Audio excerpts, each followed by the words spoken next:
Magandang oras mga kababayan, mga ka-Golden Boy. Atin na panoorin at bigyan ng reaksyon itong videong publish ni Melv Castle kung saan ay ito'y nagpapakita ng isang pagpupulong ng UN, ng United Nation Assembly. Ito yung nangyayari last week lang to sa UN General Assembly. Ay of course nariyan ng iba't ibang bansa na nagpupulong at nagpahayag ng kanilang mga hinaing kung anong nangyayari na sa kanilang bansa sa ngayon. Well, dito ay meron tayong isang spokesperson na okay rin kung magpahayag kasi walang naisagot ang China. Talagang tamimi ang China dito at ang kanilang sagot ay malalaman nyo mamaya ay hindi affirmative ang China sa batas ng karagatan ng International Law of the Sea or yung tinatawag na UNCLOS. Kaya para sa karagdagang detalye ng balitang ito, atin na panoorin ang video courtesy ni Melv Castle. Pahiya ang China sa United Nations General Assembly. Muli kasing isinapubliko ng Pilipinas ang patuloy na illegal, coercive, aggressive at deceptive actions ng China sa West Philippine Sea. Patuloy pa din kasi ang pangangkin nila ng teritoryo ng iba, kahit nakasaad na sa United Nations na pagmamay-ari ng Pilipinas ang West Philippine Sea. Tanong ng Pilipinas sa China, ganyan ba talaga kayo mga Chinese? Walang respeto. Diretsahan niyang sinabi. Dito pinalakpakan nga ang Pilipinas. Grabe kasi ang pasensya natin. Ayaw umatake o pasabugin labanan ng China. Utos kasi ni PBBM, hanggat hindi tayo binubomba ng China, wag nyo silang lalabanan.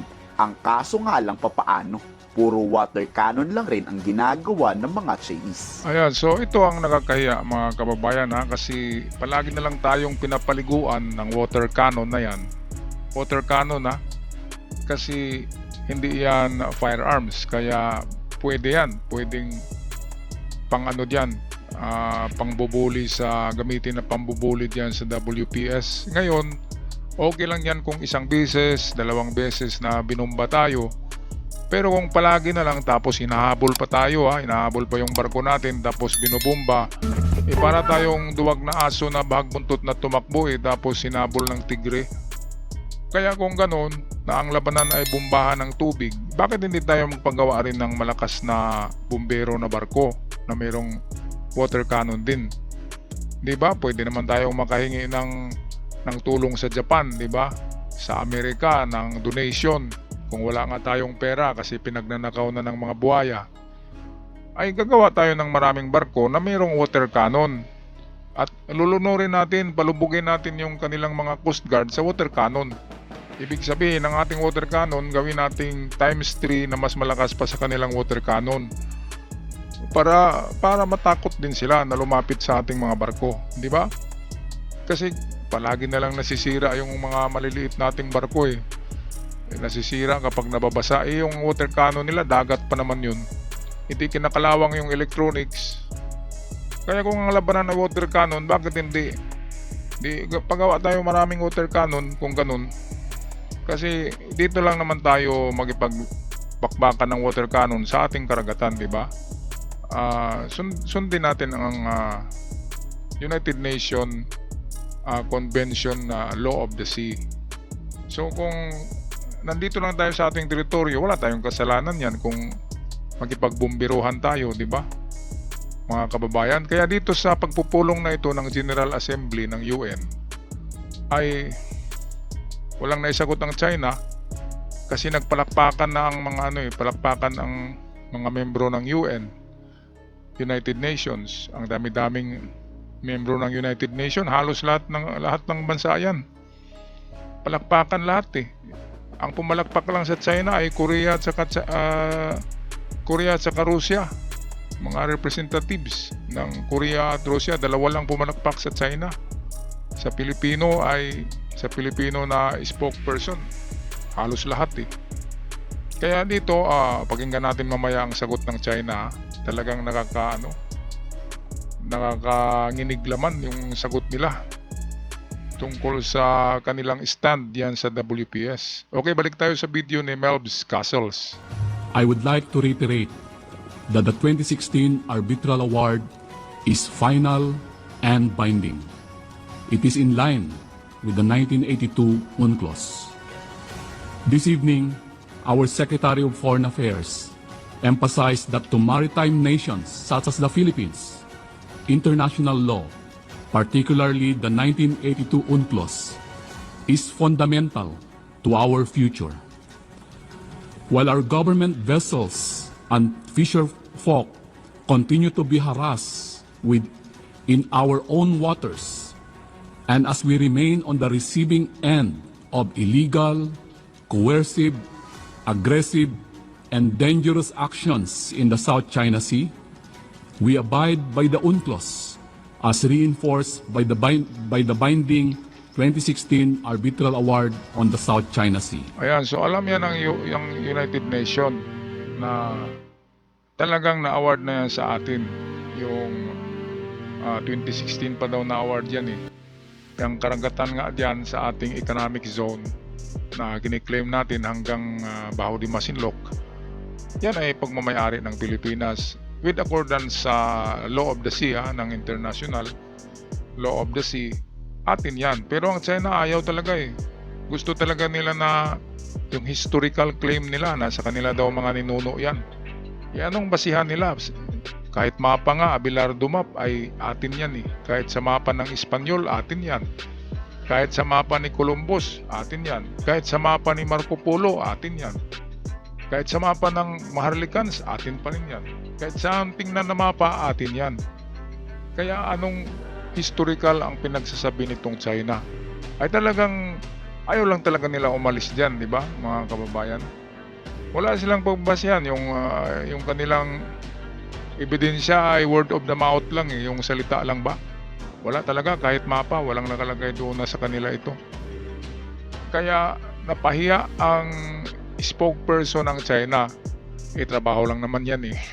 Dapat ipadala diyan si Xi Jinping. At yun ang dapat makinig sa sinasabi ng ating tagapagsalita. Kasi yung mamaya yung inchik dyan na mukhang siomay ay hindi yan nakakaintindi ng English eh. Meron pa nga siyang translator. Kaya hindi niya nadarama kung ano ang sinasabi ng ating tagapagsalita. Okay, balik tayo sa video ni Melbs Castle. We are also committed to diplomacy and to the peaceful means of settling international disputes under the Charter of the United Nations as reinforced by the 1982 Manila Declaration. Again, we strongly urge China to respect and implement the 2016 Arbitral Award on the South China Sea. Thank you, Mr. President. Au nom de l'Assemblée générale, je tiens à remercier Anong sagot ng China dyan? Wala. Parang napahiya kasi sila. Sabay hirit na hindi naman daw dapat pinag-uusapan ng issue sa South China Sea sa United Nations. Bakit kaya ayaw ng China ng pag-usapan niya? Dahil ba wala ni isang sumusuporta sa China sa UN? Puro Pilipinas lang ang may pabor? Ang kaso nananatiling makapal ang mukha ng China. Ipagpapatuloy pa rin daw ng China ang pagtatuboy sa Pilipinas tuwing nangihimasok tayo sa kanilang teritoryo. Ayan, okay lang naman yang itataboy tayo kung nandun talaga tayo sa kanilang teritoryo. Ang maganda dyan ay lagyan ng mga landmarks. Kung kalupaan pa yan, ay lagyan ng muhon na malalaki, na lagyan ng watawat ng Pilipinas, yung parang mga parula. Lagyan ng maraming parang lighthouse, di ba? Diyan. Lagyan ng Philippine flag. Tingnan natin kung sinong aatras sa katagalan, di ba? Kasi patagalan lang to eh. Kung sino ang tatagal diyan, siya yung may-ari. Ganyan ang laro ng China diyan eh. Kasi alam naman nila na nag-i-squat lang sila diyan. Parang squatting ano lang to eh. Squatting technique lang ng mga squatters. Na sige, magtayo muna tayo diyan ng temporary shelter ngayon. Pag medyo nalingat ang Coast Guard natin ay konkreto na siya sa susunod na araw, di ba? Ganon yung style ng China eh. Ayaw talaga nila bumitaw diyan. Kasi yan nga ang future ng China. Kapag nakuha nila ang WPS, sila na yung katumbas na yaman ng Middle East.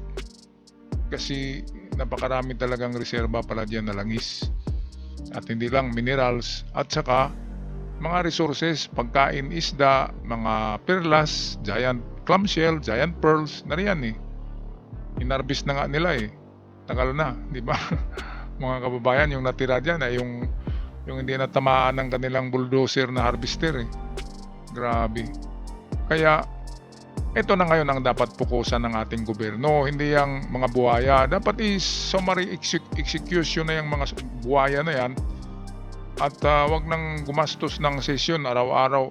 Every session gumagastos yan ng pinakamaliit 5 million eh. Sa every session ng Senado tsaka Kongreso. Ganun naman kasi meron silang mga honorarium nakaupo eh. Sesyon ng sesyon, yung iba diyan natutulog lang, merong sweldo, merong honorarium. Yung iba nagpapapil katulad ni Marcoleta, akala niya matalino siya. 'Di ba? Si Lacson lang naman katapat niya. Tagal-tagal na ni Lacson sa pagkasenador. Pwede ngang maging presidente yan eh. Tapos magipagbakbakan pa si Marcoleta. Kahit attorney siya, bupol naman, 'di ba?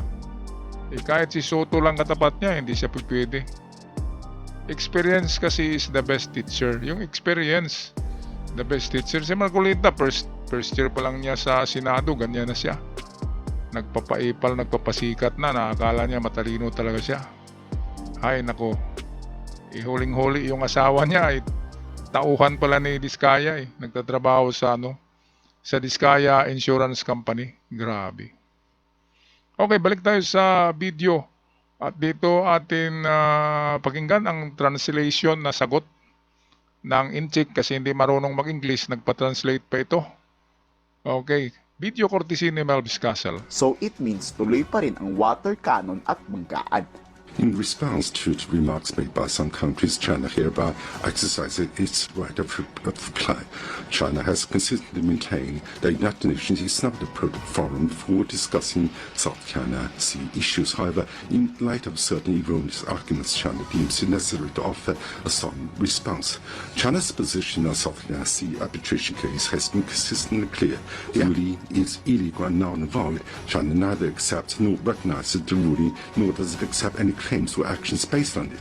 China's territorial sovereignty and maritime rights and interests in South China Sea remain unaffected by this ruling under any circumstances. The so-called ruling is an active example of international law and is by no means part of it. China's law enforcement activities in safeguarding its rights in the maritime areas under its jurisdiction is beyond reproach. China has consistently advocated for peaceful settlement of disputes and will continue to resolve relevant disputes in South China Sea through negotiation and consultation with directly concerned countries on the basis of respecting historic facts in accordance with international law. China will continue to work with ASEAN countries to jointly uphold peace and stability in China, South China Sea. Thank you, President. Ayaw nga ng China ng magkagulo. Ayaw din ng Pilipinas ng giyera. Ang kaso, paano matatapos ang gusot? Pahiya ang China sa United Nations General Assembly. Muli kasing isinapubliko ng Pilipinas ang patuloy na illegal, coercive, aggressive at deceptive actions ng China sa West Philippines. China's position on South China Sea arbitration case has been consistently clear. The ruling is illegal and null and void. China neither accepts So ito ang stand talaga ng China ayon sa translator ay hindi sila maniniwala. Shortcut na lang natin ha. Hindi daw sila maniniwala sa batas ng karagatan ng United Nations.